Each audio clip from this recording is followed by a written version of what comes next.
तो hello friends, फिर से एक नई वीडियो में आप लोगों का स्वागत है। तो फ्रेंड्स, जैसा कि आप लोगों को पता है, इंटरनेट पर बिहार बोर्ड ने ऑफिशियल मॉडल पेपर जारी कर दिया है। मॉडल पेपर 2022 का 10th क्लास के लिए। तो आज मैं आप लोगों को साइंस का मॉडल पेपर का लघु उत्तरीय प्रश्न बताने वाला हूं, जो कि फिजिक्स का होगा।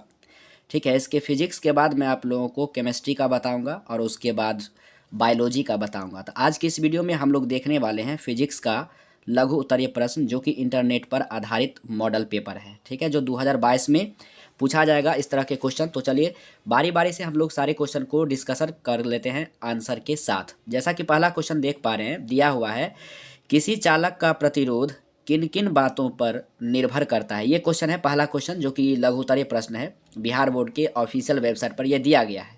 आप लोगों के पास भी इसका पीडीएफ होगा। अगर पीडीएफ नहीं है तो नीचे डिस्क्रिप्शन बॉक्स में जाना है, टेलीग्राम का लिंक है, उसको ज्वाइन कर लीजिएगा, आपको पीडीएफ उसका मिल जाएगा और साथ में इसका आंसर भी, दीर्घ उत्तरीय प्रश्न भी हम आप लोगों को इस वीडियो में बताने वाले हैं। आंसर है किसी चालक का प्रतिरोध निम्नलिखित बातों पर निर्भर करता है। पहला है चालक की लंबाई पर, आप ऐसे भी लिख सकते हैं चालक की लंबाई पर, अर्थात आर समानुपाती एल। ठीक है। दूसरा है चालक के अनुप्रस्थ प्रतिच्छेद क्षेत्रफल पर, अर्थात आर समानुपाती 1/a, 1/a। ए क्या है? तो एरिया है, क्षेत्रफल है। और तीसरा दिया गया है चालक के प्रतिरोधकता पर, अर्थात आर समानुपाती रो। इस पी को हम लोग क्या कहते हैं? रो कहते हैं। ये पहला क्वेश्चन का आंसर था। ठीक है, चलिए अब हम लोग दूसरे क्वेश्चन का आंसर देख लेते हैं। दूसरा क्वेश्चन दिया गया है अनवीकरणीय ऊर्जा स्रोत क्या है, कोई दो उदाहरण दें। ठीक है, इस तरह से क्वेश्चन पूछा गया है। तो इसका आंसर क्या होगा? आंसर होगा ऊर्जा का अनवीकरणीय स्रोत उसे माना जाता है जिसे उपयोग के बाद पुनः वापस मूल रूप से प्राप्त नहीं किया जाता, जैसे कोयला और दूध से दही बनना। यानी कि एक बार अगर कोयला को जला दिया जाए तो फिर से वह राख बन जाएगा और फिर से वह कोयला का रूप धारण नहीं करेगा, यानी कि अपने मूल अवस्था में वापस नहीं आ पाएगा। इसलिए उसे हम लोग क्या कहते हैं?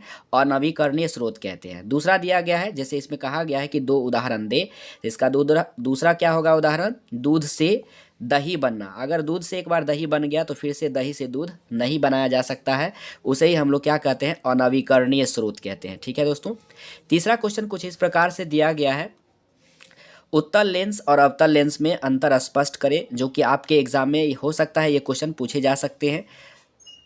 इसका आंसर होगा उत्तल लेंस और अवतल लेंस में निम्नलिखित अंतर है। इस तरह से आप लोगों को लिखना है, एक तरफ उत्तल लेंस और दूसरे तरफ अवतल लेंस, बीच में आपको ये डडीर दे देना है, लकीर दे देना है। ठीक है, तो पहला क्या होगा? उत्तल लेंस में यह का मतलब क्या हुआ? उत्तल लेंस।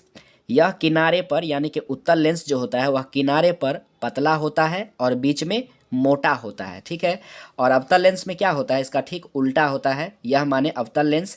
अवतल लेंस जो है किनारे पर मोटा होता है एवं बीच में पतला होता है। इसमें क्या था? किनारे पर पतला, और इसमें किनारे पर क्या है? मोटा होता है। ठीक है, यानी इसका ठीक उल्टा होगा। अगर एक याद आपको हो गया तो ये दूसरा अपने आप याद हो जाएगा। तीसरा है, इसको अभिसारी लेंस कहते हैं। किसको? उत्तल लेंस को। और अवतल लेंस को क्या कहते हैं? तो अपसारी लेंस कहते हैं। अगर इस वीडियो का भी आपको पीडीएफ चाहिए तो ज़रूर ले लीजिएगा, मैं आप लोगों को नीचे डिस्क्रिप्शन बॉक्स में टेलीग्राम का लिंक है, उस पर डाल दूंगा। ठीक है, चलिए अब बढ़ते हैं हम लोग क्वेश्चन नंबर 4 की ओर।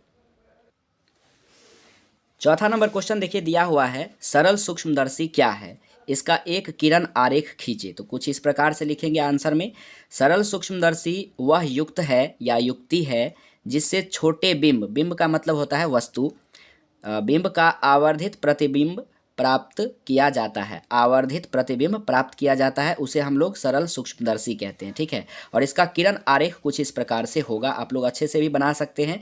ये जो इस सरल सूक्ष्मदर्शी में जो चित्र होता है, यानी कि जो लेंस का उपयोग किया जाता है, किस लेंस का?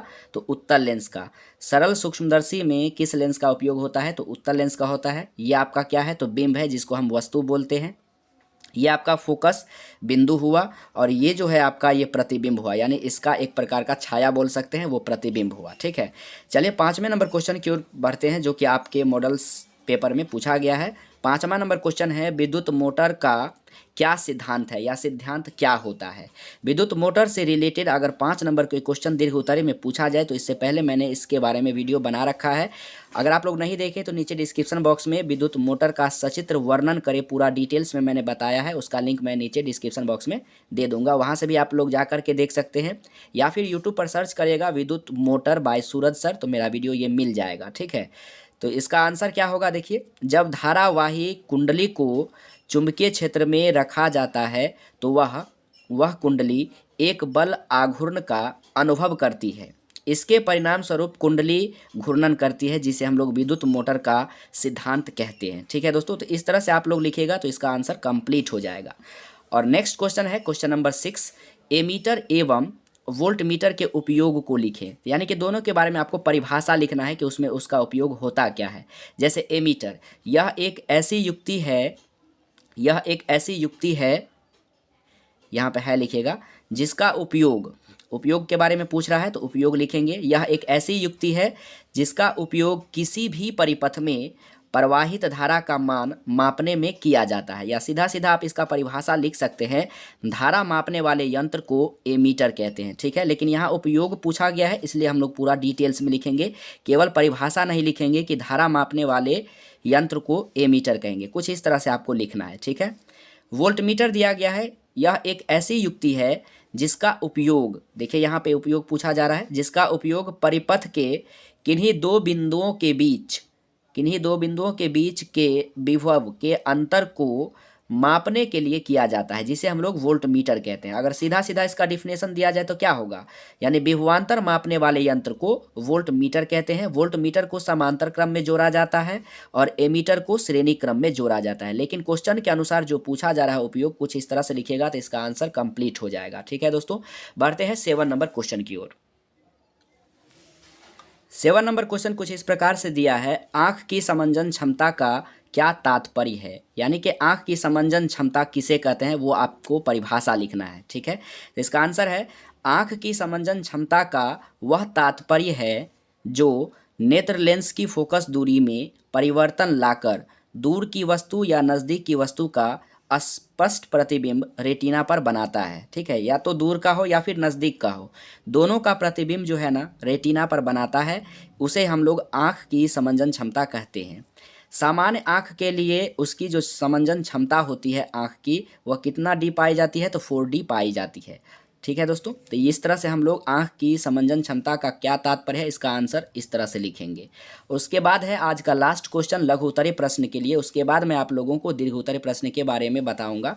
8वां नंबर क्वेश्चन दिया गया है, भू उष्मीय ऊर्जा क्या है। भू उष्मीय ऊर्जा को ही हम लोग भूतापीय ऊर्जा कहते हैं। ठीक है, तो देखिए इस तरह से लिखेंगे, किसी कारणवश यानी किसी भी कारण से पृथ्वी के अंदर तप्त स्थल का मतलब हुआ गर्म स्थान, तप्त स्थल का निर्माण हो जाता है। किसी कारणवश से पृथ्वी के अंदर में गर्म स्थल का क्या हो जाता है, निर्माण हो जाता है किसी भी कारणवश से। जब भूमिगत जल इन तप्त स्थलों के संपर्क में आता है, यानी कि गर्म स्थलों के संपर्क में आता है, यानी भूमि पर जो जल रहता है, पृथ्वी पर जो जल रहता है, वह यदि इस गर्म स्थान पर चला आता है, तब क्या होता है, स्थलों के संपर्क में आता है तो भाप उत्पन्न होता है। यानी गर्म पर जैसे ही पानी आएगा, जल आएगा, तो उसमें से उत्पन्न क्या होगा, भाप उत्पन्न होगा। यही तप्त स्थल, यही तप्त जल यानी गर्म जल अनुकूल परिस्थिति में ऊर्जा के स्रोत के रूप में उपयोग में लाया जाता है, जिसे हम लोग भू उष्मीय ऊर्जा कहते हैं या फिर उसे भूतापीय ऊर्जा कहते हैं। यानी इसे ही हम लोग क्या कहेंगे, भूतापीय ऊर्जा कहेंगे। तो यहाँ आप लिख सकते हैं, इसे ही भूतापीय ऊर्जा कहते हैं। ठीक है, इस तरह से आप लोग लिख सकते हैं। तो हम लोगों ने आज क्या देखा, फिजिक्स के बारे में, यानी फिजिक्स का जो लघु उत्तरीय प्रश्न था 8 क्वेश्चन, जिसमें से आपको केवल 4 क्वेश्चन का आंसर देना था, तो मैंने 8 क्वेश्चन का आंसर आप लोगों को बता दिया। दीर्घ उत्तरीय प्रश्न के लिए जिसमें फिजिक्स में दिया गया है 2 दीर्घ उत्तरीय प्रश्न दिया है कि उसमें उत्तल लेंस में लेंस सूत्र को प्रमाणित करें, तो इसके लिए मैंने ऑलरेडी एक वीडियो बना रखा है। ठीक है, तो नीचे डिस्क्रिप्शन बॉक्स में मैं दोनों का लिंक दे दूंगा, जो भी आपको ज़रूरत होगा उसको ज़रूर देख लीजिएगा। तो उम्मीद करता हूँ कि ये वीडियो आपको काफ़ी अच्छा लगा होगा। वीडियो पसंद आया हो तो लाइक करना, चैनल पर नए आए हो तो सब्सक्राइब करके साथ में बेल आइकन को दबाना मत भूलना। तो मिलते हैं नेक्स्ट वीडियो में, तब तक के लिए जय हिंद, वंदे मातरम।